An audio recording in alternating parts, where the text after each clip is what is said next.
Grand Rapids skyline will soon look a lot different. From the Acrisure Amphitheater to Amway Stadium to the 3 towers. Yeah, but as Sam Lanstra explains, change doesn't come without pushback.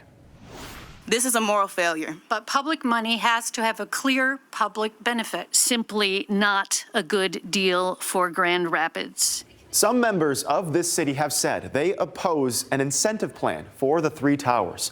The plan is a state tool for large-scale investments like this and works by rerouting a portion of the tax revenue generated by a development back to its developers. In the case of the 3 towers, an estimated $565 million would be paid to Fulmer Property Holdings.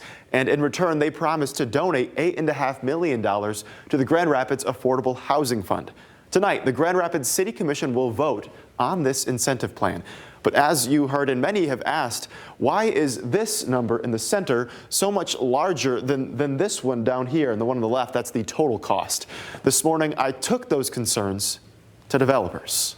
This is not a philanthropic venture. It's a for-profit development. In between presentations at Tuesday's Committee of the Whole meeting in Grand Rapids, Joe Augustinelli, whose firm is working on the 3 towers, framed the skyscrapers as moneymakers. No real estate investor is going to intentionally take on a project where there's no chance of a return on their investment. So how did developers arrive at the $8.5 million amount? The number is a percentage of the state income tax they'll take in from people who live at the towers, 6.25%. In order for the project's economics to work, the project must be able to capture 100% of the residential income tax generated by the development. Augustinelli says this contribution to the Grand Rapids Affordable Housing Fund could not be any bigger. If it only captures 50%, then the project is underwater and can't pay its bills. As for the $565 million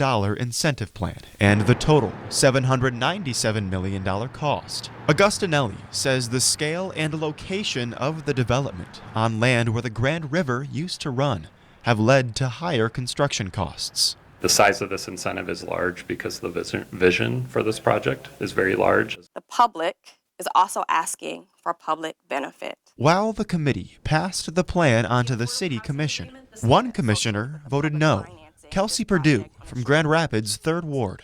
I am not against this project, but I am unable to ignore the concerns of the people in this community that I swore to do my best to serve.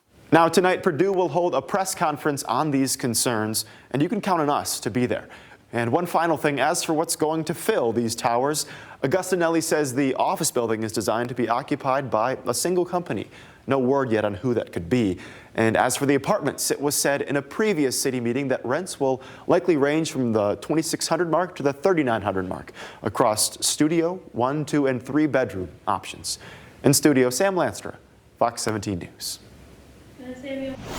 This proposal we've been discussing is called a transformational brownfield plan. This means it's a project that would not only have a big impact on a local community's development, but also financially help the state. The approval of the application would mean the plan can qualify for this type of state funding.